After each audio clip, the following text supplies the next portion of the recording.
Thank you for joining me today. I'm Somalia, the founder and CEO of Luxe Financials accounting firm, and I wanted to welcome you to this Wealth Guide demo. So today, what you can expect is pretty much a walkthrough of me showing you how to use the Wealth Guide, tips and tricks you do and use to use the Wealth Guide, and point you to the different, little tidbits that we have hidden and gems that we have hidden within the Wealth Guide to help you and your family take the next step to our financial freedom. So without further ado, I'm going to go ahead and get into it. I'll be sharing my screen today and pretty much just walking you through everything. So start to finish. There at the top. And so when you first open up the Wealth Guide, this is the first thing that you will see is our instructions page. On this page, we pretty much tell you how to use it. Again, the things you can expect by using it, the tools and, benefits you'll get from using it and seeing it. We also have a little challenge in there for you, for the girls that want to get out there and challenge themselves and push things further and take it an extra mile. We do encourage you to complete this challenge, and then followed by that, we have, steps on what's next for you. So, and along with our contact information. So definitely feel free to reach out to us if you have any questions about the Wealth Guide itself. As we go on, you'll see, and your questions will start, coming up to see what you have. But definitely feel free to contact us and reach out to us at our website. Phone, email is right there, or you can just scan the QR code on the screen. And on the Wealth Guide, when you get yours, you should already have yours if you don't already. But scan the QR code and you'll be able to find us everywhere, including me. So let's go on and get right. So after you review the instructions and read everything, the first step you're going to take is to head over to the actual Wealth Guide tab. Now, you see these locks at the bottom. Everything is locked down because we pretty much don't want, to mess. We don't want you to be able to mess up any of the other formulas. We don't want to throw anything off track. We want it to be the same for everybody. And we pretty much wanted to make it as easy and as simple for you to navigate as possible. As you can see, there's a lot going on here. And so, the simple and easier we can make it, the better. And so pretty much when you get to this tab and all of the other tabs, you will only have access to click into the tabs that you can actually change. So starting out, this is a demo, so we'll be reviewing the Mitchell family. But first thing you'll do is come in here, enter your family name so that you can make it personal for you and your family, and then also update it with the date. And so whatever date you'll be doing it, pretty much update those two things. But as you can see, you can't click anywhere over here. That's because we want you to be able to, just go in and do what you have to do so that you don't have to be bothered with, is this calculating? Nope, we already took care of that part for you. So the first thing you'll do is go in and update that, and then moving directly into income. And so this is on a monthly basis. And we did it on a monthly basis because we want you to be able to take this step by step. Like, no need to rush, no need to feel rushed, and no need to feel like you have to literally have plan A to Z mapped out at the start. No, we have it set up this way so that you can just start and focus on what's directly in front of you. And so starting with the Mitchell family, this is a single person who happens to be an engineer. We can see they have a side job as a photographer. They own a property, a real estate property, and they have income from dividends, and they receive gifts. And so starting out with the income section, the first thing you'll do is enter in what you're expecting your income to be. And then once your actual income comes in for the end of the month, you'll enter in what your actual income was. And so if you look down here, you can see that the income is off a bit compared to what we have here. Now, on an actual check, you'll be able to, for your actual one, you'll be able to look at your actual check amount, your deposit amount that, that actually hit your bank account, and be able to enter those numbers in exactly. But for this demo, I pretty much just took out the taxes because at a bare minimum, we know the tax is going to be getting deducted. And so for yours, you come in, enter the amount that you see on your actual check. Also, same down here with the photographer income, property, and dividend income. I just pretty much took out the tax amounts, just to make it as real as possible, because again, that's going to be taken out. Everything but the gifts. So with the gifts over here, as far as income is concerned, the Mitchells, they were expecting $250 in gifts that month, but they actually end up getting $350 in gifts. So gifts aren't taxed unless it's over a certain amount. So that's why that has no taxes in it. So as you can see over here, you cannot click over here, but over here, we're calculating the total amount of the actual income spent. So you can see down here, 929667, $9,296.67. So that is what they have to play with for the month. So as we move down here, and we can see, don't forget to include income from investments. And so we have their income from investments in there. And so up here, once we move on from the income amount, we'll move into the expenses. As you can see, we have different notes up here letting you know, here's how you can use each column. For plan, this column is to be used to plan what you would like to spend in each of these categories. So what you would like to spend. So what is your goal amount that you're like, okay, this is what I'm spending on this. I am not spending a dime more than this. That is what's going to go over here in the planned amount. And then after the month has passed or throughout the month, we do encourage you to update it throughout the month. If you would like to wait until the end of the month, that's also fine. But some of the categories you may find that you want to update throughout the month, and we'll get into that a bit later.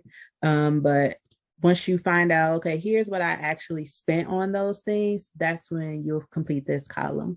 And then the differences is whether or not you were over or under the budget that you set for yourself, in the plan that you set for yourself. We also have due dates, in case you want to track and monitor that way, so that you could see, pretty much help you manage in your cash flow. And then, so let's get into the first section. So the first section is the housing expenses. So these are expenses, and we have a note right here to let you know, expenses that are needed to fund your living. So under this housing section, you'll see we have housing such as rent, mortgage, and insurance payments, all related to the home. Then we have bills, standard bills, food, car, childcare, and then it stops at wellness. So these are pretty much your core expenses. And what do we mean by core expenses? These are going to be your non-negotiables, your necessities. Like these are the things that have to get paid for. Like before anything else gets paid, these core expenses have to get paid. And so those are what we have included under housing. And if you look over here to the right, you can see that we have your wealth guide following the 50-30-20 budgeting rule. And so it is calculating whether or not you are over or under that, recommended percentage for each of the categories. And so moving into the next category, and we'll go through line by line, but I'm giving you a high overview right now. Moving into the next category is going to be your personal. So personal included just, regular personal needs, then moving into subscriptions and memberships, business expenses. If you do have a side job, this is where you will put those. If it is a side job where you are actually, doing a lot, you should have your business should have its own separate books. That's a conversation for another day. But if it's just like, oh, this is just a gig that I have, and I'm not ready to really take it there yet, this is where that information goes. And we'll get into that a bit later. And then the gift section, recreation, and then personal stops there. And so with personal, we want to be at 30% of your overall income. And so this, again, is already calculating that, letting you know where you are and whether or not you're over or under this 30% threshold for the personal. So the last section moves into the savings, investment, and debt. And again, we'll go break each one down. and it's calculating whether or not you're over or under that. And so let's get into it. So let's see what the Mitchells have going on. So to start, the Mitchells, we could see they're paying $2,300 in rent. They have a home maintenance expense that popped up on them at the in this month, and so we can see that's why this difference here is negative, because this wasn't something that they planned for, but it is something that they were able to cover. And then we see they have their insurance, and then their property. And so as you can see over here from the property, we have a note listed because we don't see any actual expenses being paid, but what we did for this example was actually deducted those property expenses up here at the top. And so we did it this way so that once we get down here to the expenses, we're not counting it twice, and so that we can have an accurate expense amount and accurate income amount. So they were expecting to receive $1,750 because that's how much their tenant pays, and you can see we put a note here. So if you do have an investment property, put a note to yourself that, well, the rent that I have due to me is $1,750. Here's my actual mortgage and insurance amount. So that would be technically expenses to me, but still should be included in your own, liabilities, because it's still on you. And then we just put a note up over here saying that the $800 in rent was covered by the tenant when they paid the $1,750, and that the $75 for insurance was covered by the $1,750 also. And so when we go up here to the income section, you see we have the $1,750, but we deducted those two from there so that we can see what we actually received in the rent after our mortgage and insurance was paid. This does not include any other expenses. Any other expenses, you would do the same, just deduct them from the income up here so that you can show your actual profit amounts for that property. And we can see that we actually made $350 from the property after that. Now, again, also, if you are running a full-fledged, investment rental property business, this should also have its own separate set of books. Again, that's also a topic for another conversation, but it should have its own separate books. But if you are like, I'm just getting started, this is my first property, I'm getting my feet wet, to see how these things go, this would be a great way for you to begin monitoring, how you should be breaking that down. And then you move on from there as you continue to grow and build. So as you can see, this left them with an excess. They expected to spend $33.25. Now, let's say the tenant didn't pay their rent, then they wouldn't have had this excess left over. But again, this excess is also including this home maintenance expense, but it is not an actual, this does not reflect the actual profits from rent. As we can see, profits from rent are up here. So moving on to the bills section. So bills, this is pretty much all of the standard, any bills that you would pay throughout the month. We also included sections for you to update. You can update these items, update with any other bills that we may have missed or that just are specific and unique to you. And then moving down to the food section. So the food section, pretty standard, but I wanted to address a specific line item that you see, this groceries wasted. Typically in templates such as this one, you see groceries, restaurant, etc. But for the wealth guide, we want to make sure we capture everything.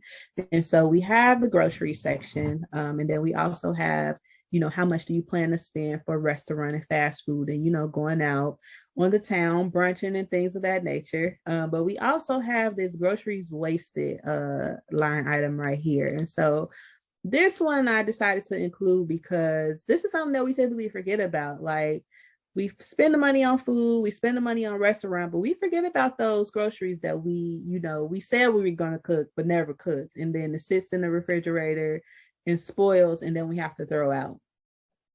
We throw it out, we don't think anything of it, but guess what? We spent the money on it.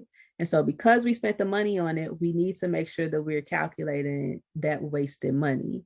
And so this is a pretty cool line for me, because it just be like, it'll help you monitor, how much you're spending on groceries and how much you're wasting on groceries.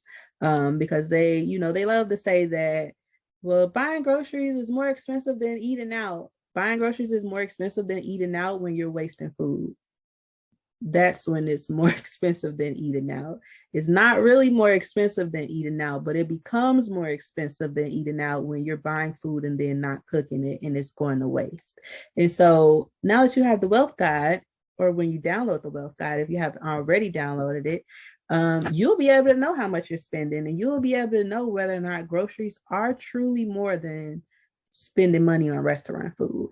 And so we can see for the Mitchells, they plan to spend $300 at the grocery store, plan for $150 to go out to eat. And they said they were not going to waste any food. The Mitchell said, we're going to be cooking all of this food that we have, and we will not be eating out until all of the food is cooked. And so we could see they did pretty good. They went over their grocery budget a bit. They also went over their dining out budget a bit. And then they wasted $50 in groceries. And so this is something for them to track and monitor, next month to see, okay, well, we were definitely over, the budget for everything. So how can we, make sure we come under the following month? So this is that section. And then moving on to the car section. So pretty standard. You have your gas, car note, insurance, parking, if you pay for parking at your job, or if you pay for parking. If you pay for parking at your job, I know some employers offer it pre-tax, and so that's why I have it here as pre-tax. But if you don't have a pre-tax, then this just won't apply to you. But if you pay for parking at your job or at your house or anywhere else, this is where you'll include that. You can also feel free to include any other type of parking expenses you pay. So tolls, if you pay tolls or parking meters and things of that nature, you can include those down here as well, or, include them here in the parking and just make a note for yourself that this includes tolls and etc. Moving on, so the Mitchells do not have children, but if you did have children, this is where you would include your childcare expenses. And so we can see we have daycare, activities, so such as sports, dance, music, science club, any type of club that the kids are a part of, clothes and shoes, because yes, you have to buy your kids clothes and shoes too. Kids are expensive. I saw it came out like the cost of raising a kid, I believe, is like $300,000 or something right now. Shout out to everybody with kids, okay? And then any memberships that the kids are a part of, museums, book clubs, TV, because yes, if you're paying for them subscription services, you need to be calculating that too for them as well. That's a part of their expenses. And any other type of social, memberships and clubs that they are part of. And then also transportation. If they take a bus, to get to the school or the daycare, those types of things come there. And then again, any other miscellaneous things that you want to include. And then moving down from there into the wellness section, we have, standard wellness, medical and health expenses that you may or may not have. Therapy, massage therapy, life insurance, dental, vision, care accounts, medical bills, dental bills, prescriptions, etc. Anything else not covered, you can feel free to enter it in here. And if you even want us to get specific about some things, you can, do that down here. These things you can see for the Mitchells, we put that these things were deducted from the check, so we don't have anything included down here. Those things have just already been deducted from the income up above. And so for this demo and example in particular, we won't have anything down there. For yourself, you can choose to, if you are paying like a separate life insurance or separate policies that are not being deducted from your check, then you can include them down here. Or if you want to take the ones that are being deducted from your check and see exactly, how much you're spending on those, you can extract them from, what's shown on your paycheck and enter that information in down here. Or you can do like the Mitchells did and just leave the deducted from your check and then just showing that total check amount at the top. So that's that. And then we can see that the Mitchells are also paying for therapy and then massage therapy. These are their out-of-pocket expenses for that. And so here's their total. I did not address this already, but the totals are already being calculated. We see we have the total for plan, total for actual, and then a total for differences. This is also the due dates.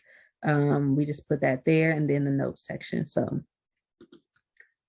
and so, yeah, so moving into their first section. So how much are the Mitchells spending on housing? So we can see that as far as them following the 50-30-20 rule, they're at 50.10.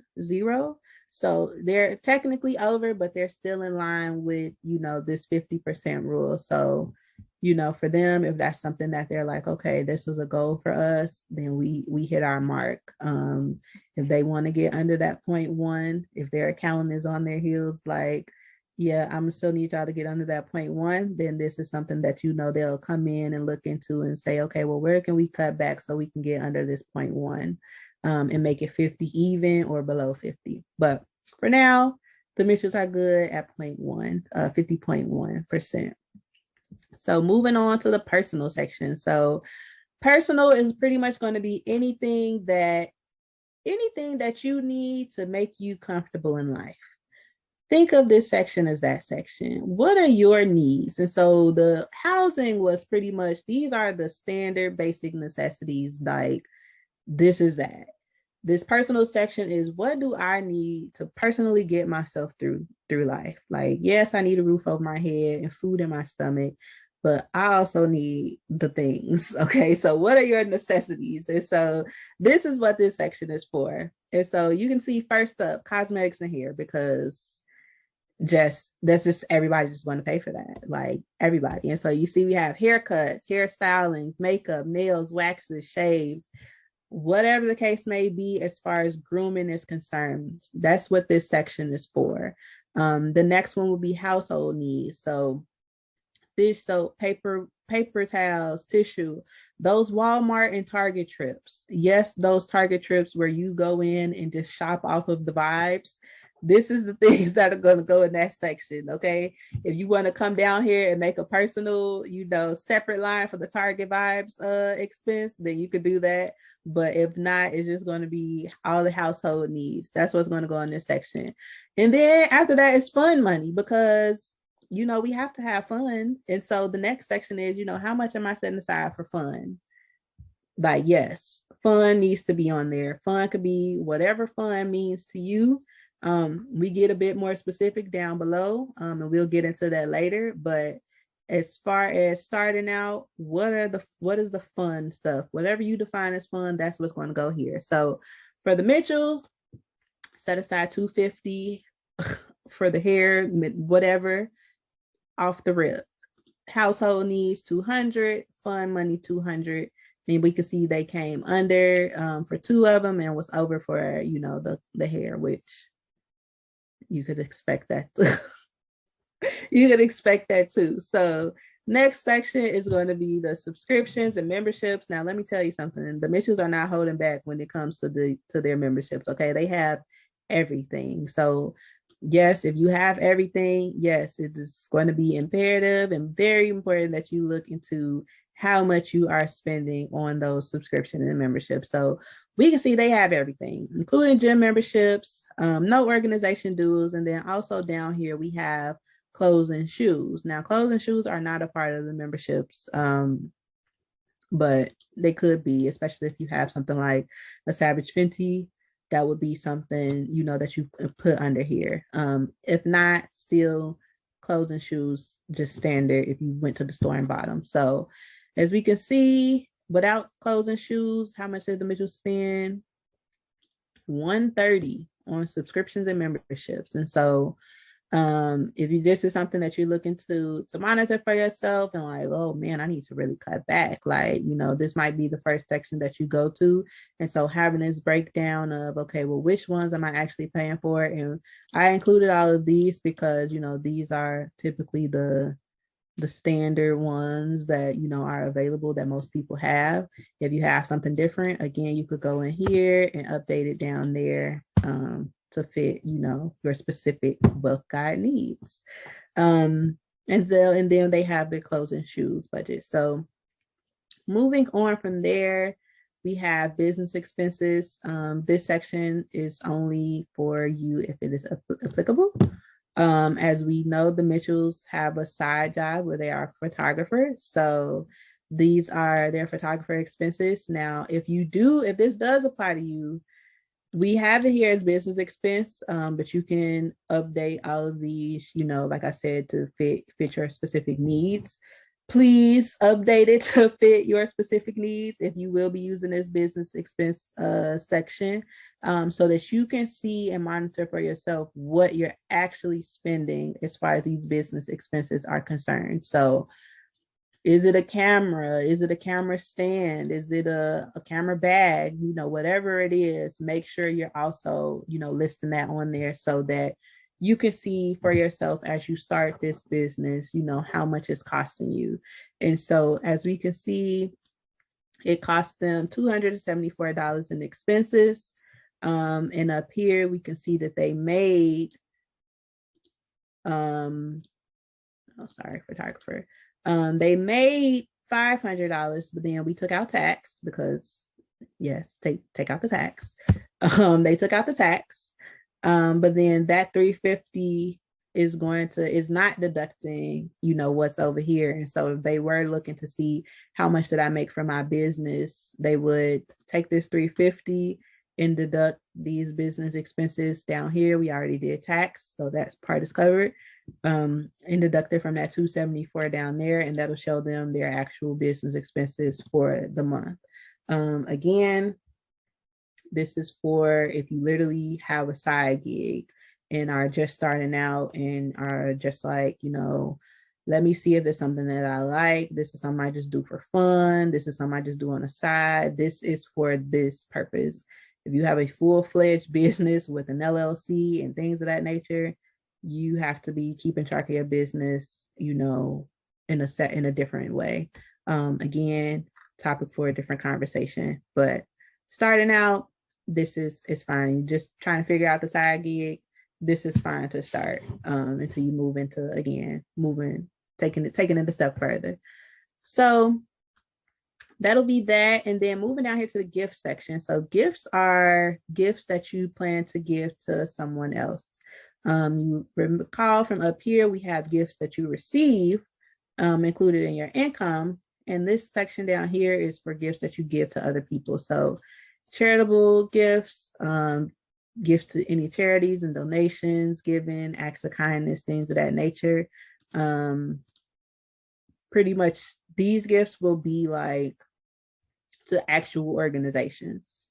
And then the gift section will be gifts that you give to people like who are in your life or whatever. And so as you can see for this gifts line item, this item will pull from the gifts tab. So let's go over to the gifts tab.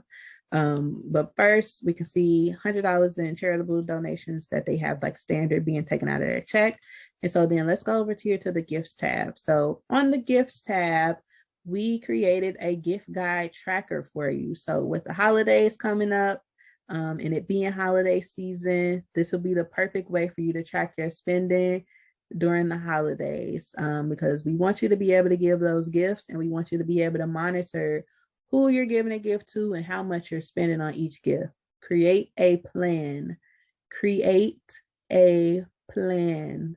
Okay, because the debt cycle has already kicked off. Okay, and what the debt cycle is when we get to the end of the year and it gets to holiday season, they begin saying, oh, by December, they'll be saying, oh, this is the most money spent, throughout all of the years we've been tracking holiday spending. Consumers spend over 5 billion, however many billions of dollars this holiday season. This is the most money we saw spent, in any holiday season. And then that rolls right into January 1st. January 1st, they start singing a different tune and saying, this is the highest amount of debt we have ever seen in the history of us tracking debt.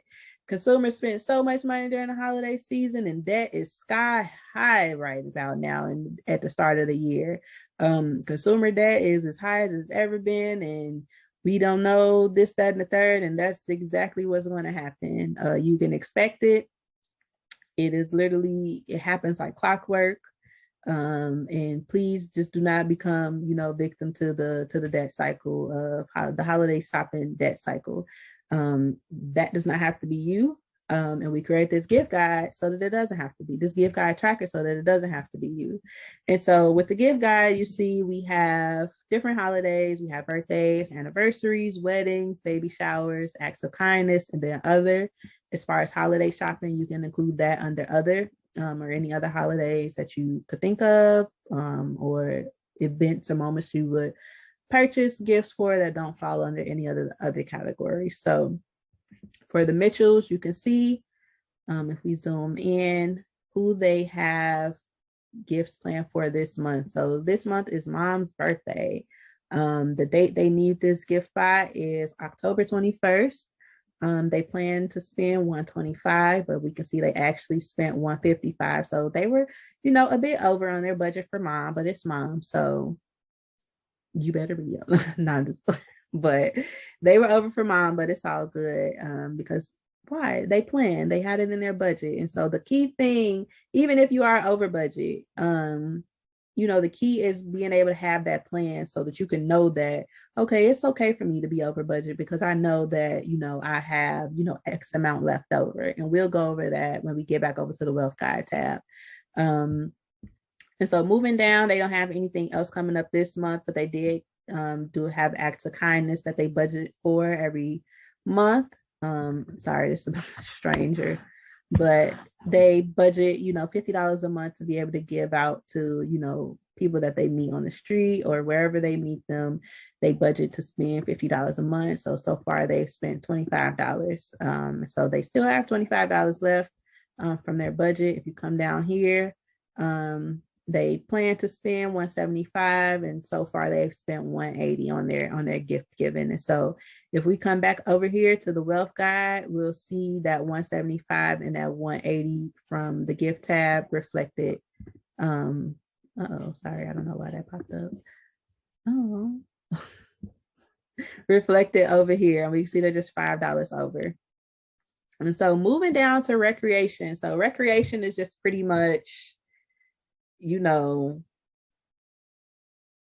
things that bring you joy, fun, and other things that, again, that are personal to you, that you need these things, or these are things you want and desire. So first up under recreation, we have pet care. Now, if you would like to just move pet care elsewhere and keep this zero, you can definitely feel free to do so. You can move it under childcare, for instance, if that's what you would like to do. You can do that. But as a standard, we put it here. And so we can see that they plan, $75 for pet expenses. The Mitchells have a dog. So, pet care total, grooming, food, toys, all of those things can be included here under this pet care line. And then moving down into concerts, they plan for 125. They actually spend 118. They have a movie fund because they like to go to the movies. I like to go to the movies. So they have a movie fund of $50. And so this is how much they spent. They did spend the whole 50 on the movies. And then they have their party fund. And so this is for, clubs, lounges, bars, whatever you do the party. This is the party fund because we want to make sure we at least have, some money to go out, because please don't go outside if you don't have any money. Please don't go outside if you don't have any money. I mean, you can, but okay. Yeah.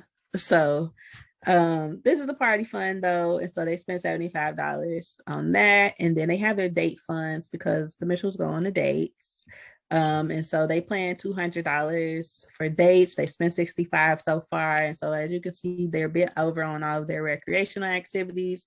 And then they have a vacation fund that they put money to every month so that when it is time for them to take a vacation, they know this is how much I have, saved up for my vacation fund. And so they budget for, $100 a month for each one. They plan for $100 a month for each one. But then, they did not put any to rental or car and gas this month. This trip that they're going on, they're probably not expecting to rent a car or need gas. And so that's probably why they did not, put anything up for that this month. So this section is also pretty cool because it allows you to effectively plan for a vacation. And what do we mean by that? Actually, being intentional about setting aside the funds so that you can go on a vacation, so that once the vacation comes, you're not just like, okay, well, let me take the money from this check that I just received to pay for the vacation. We want to get out of that habit. What we want to do is move into, okay, well, here's actually what I plan to spend on a future vacation when I plan it. Okay, the vacation isn't here yet. I honestly don't even know where I'm going, but I know once it is time for me to go and get the purchasing those flight tickets, I already know I have everything I need lined up and information and ready to go and take this trip. And so this is what this is for, to help you keep track of that, and to help you better plan for, it being time to take a trip. Because we want you to be able to take a nice and luxurious trip. You deserve a break, you deserve a vacation, but we don't want you to have to spend, every single last dime and then find yourself working your fingers to the bone for the next check so that you can, make up for the money that you spent on that vacation. No. We want you to already have the money so that when the girls call you, flights are on sale, we're ready to go, who's going? You don't have to be the person out of the group saying, 2 days before, I'm actually not going to make it. We want to take you out of that category. So this is what this section is for. And then again, any other miscellaneous, recreation that you could think of, anything else that you do, that can go there. And so we can see for the recreation, they're under, their goal. And so that's a good thing. And so moving over to the personal section, we can see they are under their personal goal over here. They're at 25%. The standard rule of thumb is 30, so they're good over there for the personal section. Now moving into the last section, which is savings, investments, and debt. So we have a bunch of different funds listed out under the savings category. We have your emergency fund. This is for any emergency expenses that pop up for you. This is that section. Their retirement fund, if they have something separate from what they are doing from their job, these things will go there. And then bank savings accounts, and then any other miscellaneous savings accounts that you may have, or, savings account. This is only savings.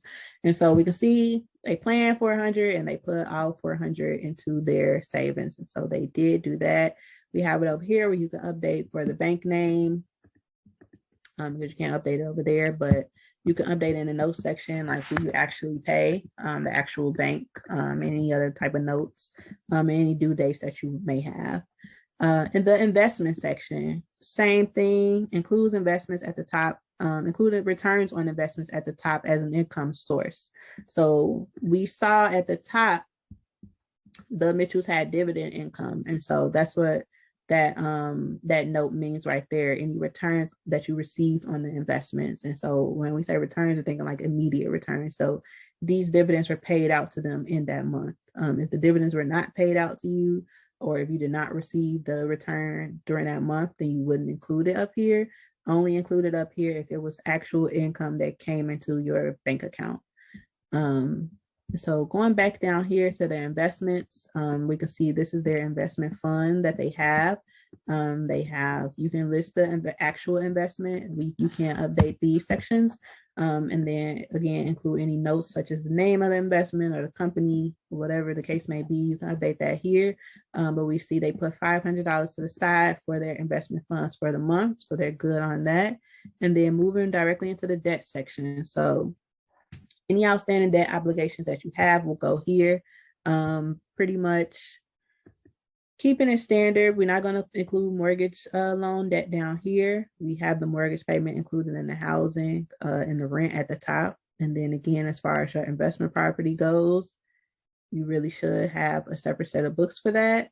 So as far as this debt is concerned, this is your personal, debt expenses, not including mortgage. And so we see they have credit cards, Student loans, personal loans, student loans are zero until January 1st. Until January 1st, 2023. For the Mitchells. They're not for you, but for the Mitchells. But they have their credit card debt, and this is pretty much them, meeting their payments and goals for that. Again, you can update it with due dates and the provider names if you want to keep track and better monitor, those expenses. If we go over here, we see they had a goal of 20%. They actually were under at 17%. And so they are under on their savings, investment, and debt category. And so this is one where they may want to increase because the goal is for you to hit this 20%, and they're not quite hitting that 20%. And so in order for them to be able to plan, for the future effectively, they want to, look into hitting that 20%, so that whether it means, bringing in more income or, taking away from something up here in the personal and putting it back down here to investments. And so moving down to the totals, we see they have a total that they plan to spend of $9,450.90, but they actually spent $8,621.90. And so with that, we can see that they actually have a difference of $829.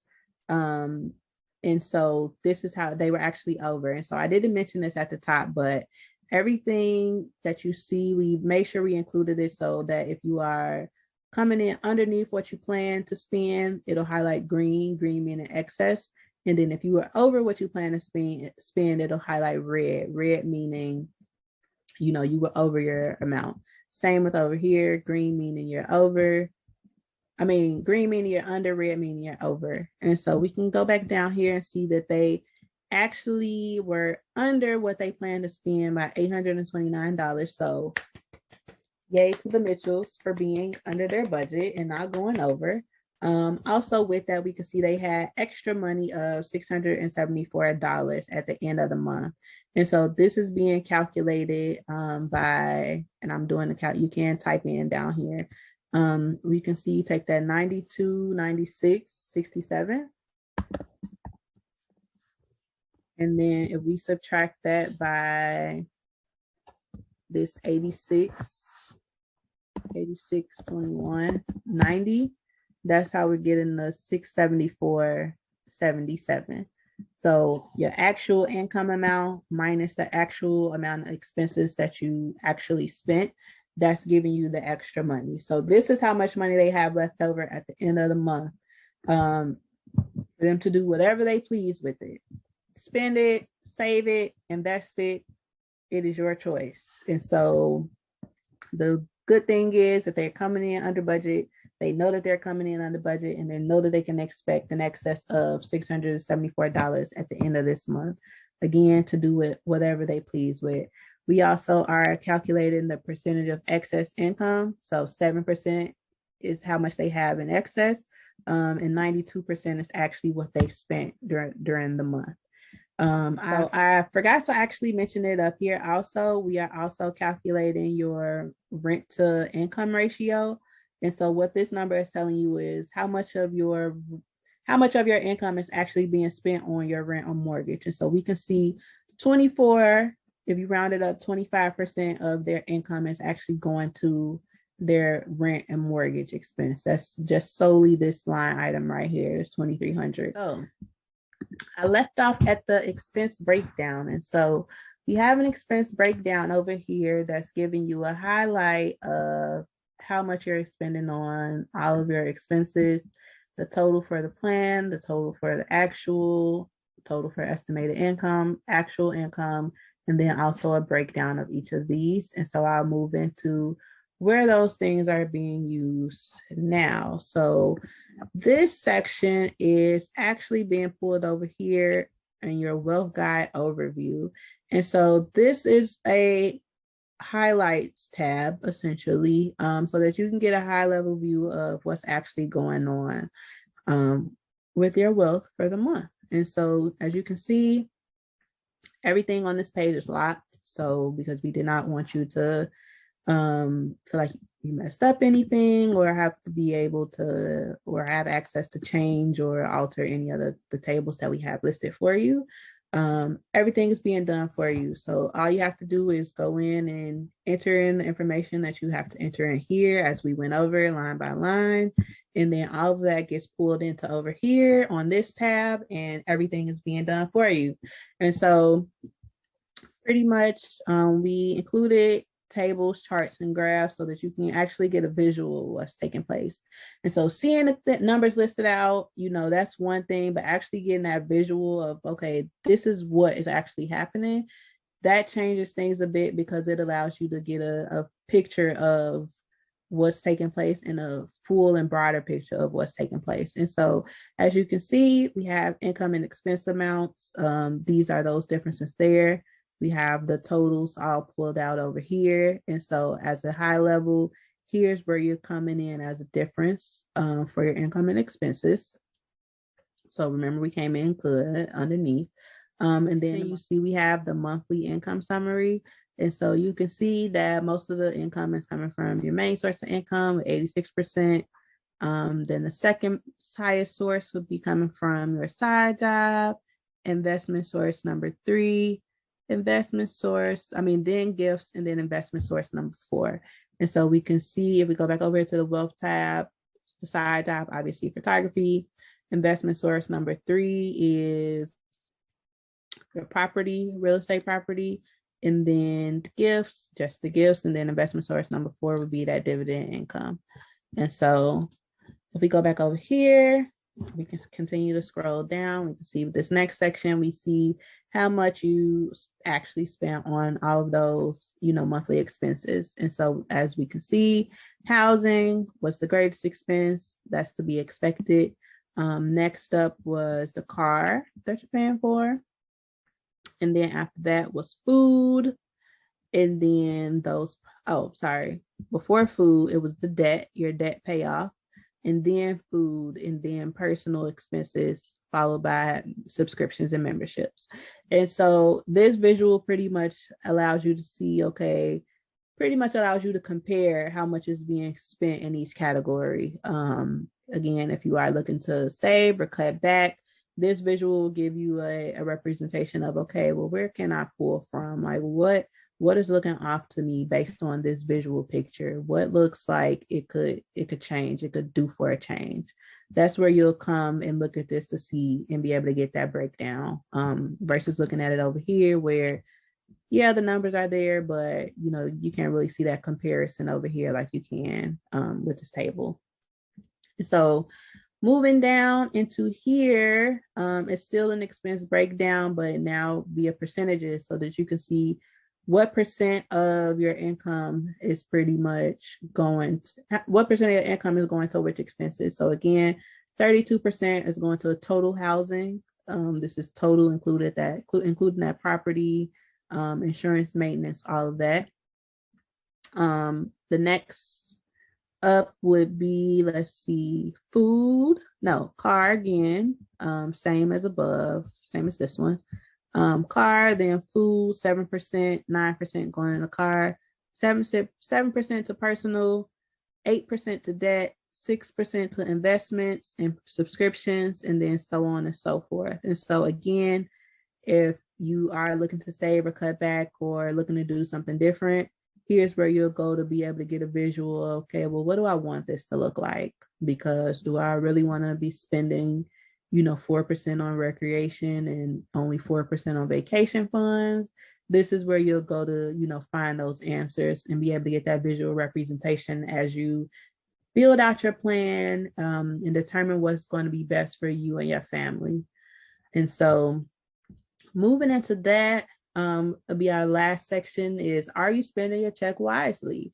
And so this is breaking down all three of those sections from the 50-30-20 rule. So the top one being necessities. Again, those are those housing expenses. These are the things that you need. And so we can see 54% is going there on the wealth tab. And so that is a summary of how you use the wealth guide. And so what we do want you to do is use this tool to your benefit. If you are using other tools, we would definitely recommend you just going in and pulling those numbers if you already have them available. But definitely leverage using the charts and graphs that are available along with the gift guide tracker. It is the holiday season as of the day of this recording. And so being able to utilize it to your benefit so that you can, effectively plan for your spending would be, my suggestion to you as an accountant. I hope you found this tutorial useful. Please feel free to reach out to me if you have any questions. Again, here's our contact information. You can feel free to just click the QR code right here on the screen, be able to get in contact with me. And I hope you enjoyed this video. Be sure to give us a thumbs up and enjoy the rest of your day.